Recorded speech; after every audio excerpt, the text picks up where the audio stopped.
Hello friends, welcome back to my channel. আমি সাথী। তোমরা সবাই কেমন আছো? আশা করছি ভালো আছো। আমিও বেশ ভালো আছি। তো দেখো, আজকে চিংড়ি মাছের ভর্তা রান্না করছি।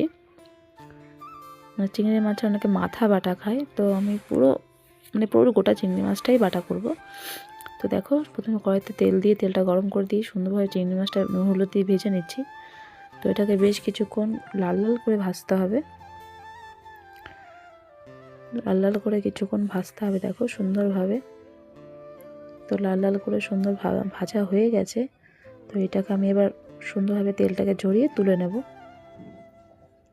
তো দেখো, আমি সুন্দরভাবে তুলে নিলাম মাছগুলোকে পুরো। তো এর মধ্যে আমি আরেকটু তেল দিয়ে দিচ্ছি।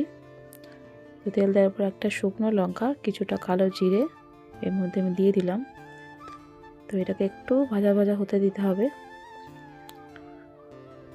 এরপর দিয়ে দেবো খোসা ছাড়িয়ে রাখা পরিষ্কার করে কাটা রসুন গোটা গোটা। তো ওই রসুনটা দিয়ে রসুনটাও কিছুক্ষণ ভাজতে হবে, একটু লাল লাল হবে। তারপর তো লাল লাল করে সুন্দর করে ভেজে নিলাম। এরপর দিয়ে দেবো কাঁচা লঙ্কা আর পেঁয়াজ। তো পেঁয়াজের পরিমাণটা একটু বেশি দিতে হবে। দেখো, পেঁয়াজটা আমি সুন্দরভাবে খুন্তি দিয়ে একটু ভেঙে ভেঙে দিচ্ছি। তো পেঁয়াজ আর লঙ্কাটা সুন্দর করে ভাজতে হবে রসুনের সঙ্গে। তো বেশিক্ষণ একটু লাল হবে পুরোপুরি, তত পর্যন্ত ভাজতে হবে। কাঁচা কাঁচা থাকলে কিন্তু হবে না। তো দেখো, সুন্দর লাল লাল ভাজা হয়ে গেছে। তো এর মধ্যে আমি চিংড়ি মাছটা দিয়ে দিলাম।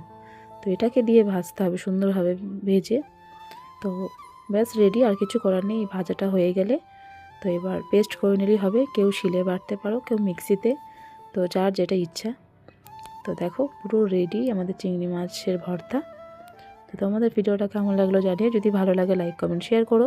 ফেসবুকে দেখলে পেজটা ফলো করো, ইউটিউবে দেখলে চ্যানেলটা সাবস্ক্রাইব করো।